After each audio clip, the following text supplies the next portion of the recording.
Leo's Gift by Susan Blackaby and Joellen Cicerelli, illustrated by Carrie Schuler. Leo peeked around the stairs to listen to his sister's piano lesson. He could hear Mrs. Peel keeping rhythm as Meredith picked through a Mozart sonata.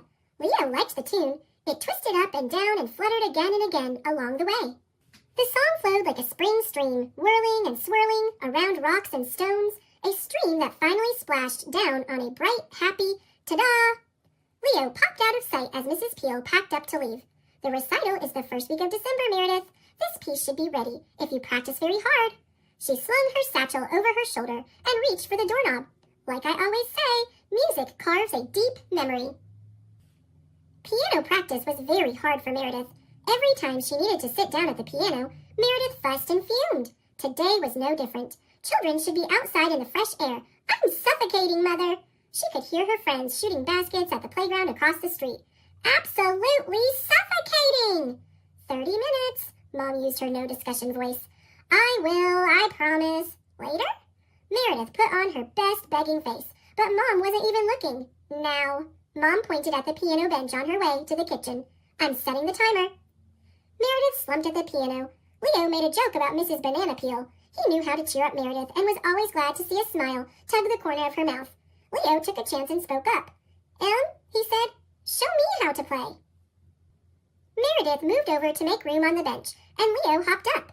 Meredith explained the keyboard and the sets of white and black keys and how to find middle C.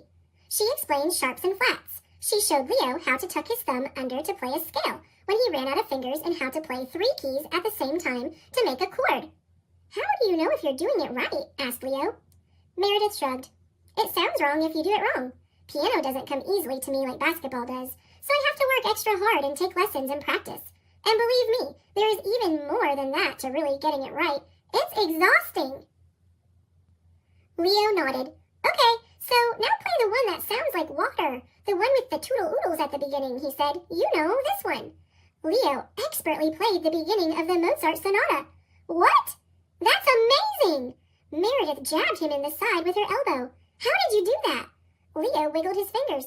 I did what you said. I made it sound right. Mom called from the kitchen. Very nice, Meredith, but take it a little slower and don't stop this time. Remember what Mrs. Peel says, music carves a deep memory. Meredith grinned, knowing she had finally found a way to make practice easy. She leaned in to whisper, play it again, Leo, but a little slower. Leo liked how the music made him feel, wrapped inside a safe cocoon of sound, and he liked sharing his secret only with Meredith, so he made sure Mom and Dad didn't catch him. Meredith joked that Leo made practicing a breeze, but she could see how the music affected him when he got a chance to play. She let him listen to her music when they were in the car and winked at him as he drummed out the melodies on his knees. When basketball started the first week of September, Meredith made the team. Leo knew he had to wait in the corner until Meredith was ready to walk home with him. Meredith dribbled over to check on her brother. Are you okay? Did you remember all your stuff? Leo held up his backpack. Yep. Good job, bud. Stay put. Meredith trotted away. But Leo didn't like the big echoey gym, so he slipped out to find a better place to wait. Watch me disappear, thought Leo. He climbed onto the piano bench. He plinked a few notes and immediately felt a wave of relief. He smiled as his fingers danced up and down the C scale. Then he went up 5 notes and played a G scale, once without a sharp and once with a sharp. Meredith was right. It sounded wrong if you did it wrong. Is there a person back there, or is this piano playing itself? Asked Mr. Alonzo, the music teacher. Let me see whose face goes with that hair. Ah, yes, you must be Meredith's little brother. Leo nodded nervously. I'm waiting here for her. And here, if that's okay. Basketball isn't really for me. Me neither, Mr. Alonzo smiled. I'm curious, did Meredith always have such a great jump shot? Leo thought, and then said, no, but she's always had those jabby elbows. Those seem to help her. Mr. Alonzo laughed. I see. So, Meredith had a good start with basketball because of her elbows. But then I guess she works hard, practices a lot. Leo nodded. Dad says she has a special gift. Leo, everyone has a special gift. It's like a treasure we carry inside. A treasure we need to practice and polish and share. Mr. Alonzo smiled at Leo. Meredith has a gift for basketball. A treasure to share. You have one too. You don't have to worry about what it is. Just pay attention. You'll know it when you find it. Leo thought about what his treasure might be. "How will I know?" asked Leo. Mr. Alonzo put his hand on his heart. "You get a feeling that makes you want to share your gift." Leo made a face that he hoped looked as if he understood. "Do you mind if I stay in here during practice?" "Not at all," Mr. Alonzo winked. "I'm with the club every day anyway. I'll tell the elbow-jabbing hoopster where to find you." On the way home, Leo asked Meredith, "Did you know that if you go up 5 notes, you add a black key each time?" "What do you mean?" "The C scale has no black keys," said Leo. "If you count up 5 white keys, C, D, E, F, G, and start the scale on G, you have to add a black key or it sounds wrong. And if you count up 5 more keys, G, A, B, C, D, and start with D, you have to add 2 black keys." Meredith gave Leo a quizzical look. "How did you figure that out?" "I used the piano in the music room, but don't worry, Mr. Alonzo says it's okay for me to be there." Leo thought about Mr. Alonzo's words. "He says if you practice and polish your gifts, then you'll want to share them with others. Maybe that would work for your recital." Meredith groaned. "Don't remind me. Music is fine, but I just want to play basketball.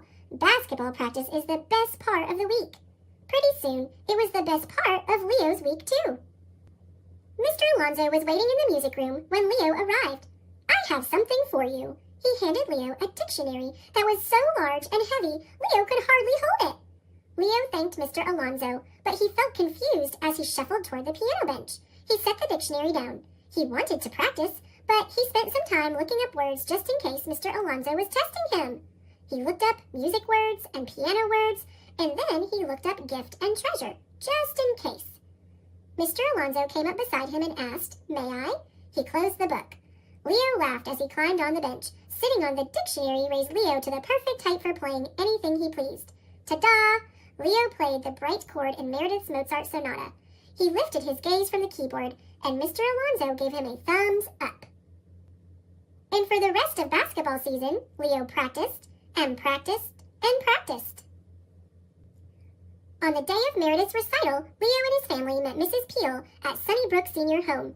She introduced them to her mother, Miss Ella, who lived there in the memory care unit. Leo's mom had explained that Miss Ella no longer recognized or remembered Mrs. Peel. Miss Ella didn't respond to their greeting. She was lost in her own tune, softly humming the same few notes over and over. In the community room, Christmas decorations shimmered everywhere. At the front of the room was a concert grand piano that gleamed like black glass, shinier than any ornament on the tree. It was the most beautiful thing Leo had ever seen. Leo sat beside Miss Ella during the recital. As the students played each piece, Leo felt the swirl of notes wrap around him. He looked around the audience. With each wistful waltz or sweet sonata, the audience became more calm and quiet. Everyone except Miss Ella. Leo began to worry because Miss Ella was still humming. She is missing the recital, Leo thought. Feeling sad, Leo looked away. His eyes landed on the angel at the top of the Christmas tree. And at that very moment, Leo knew. He knew what Miss Ella was humming, and he knew what Mrs. Peel meant when she said, "Music carves a deep memory." After the recital, family, friends, and caregivers bustled around the refreshment table. Meredith and her friends giggled in a corner, reliving their flubby moments.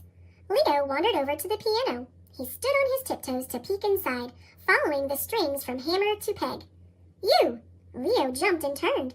Miss Ella had stopped humming and was pointing at him. Her soft voice sounded like crumply tissue paper. "Play it now." Leo grabbed a cushion and hopped onto the bench. The piano was as big as a sailboat, but the keyboard was the usual size. Leo reached out and rested his right thumb on middle C. A tingly feeling twitched from Leo's feet to his knees.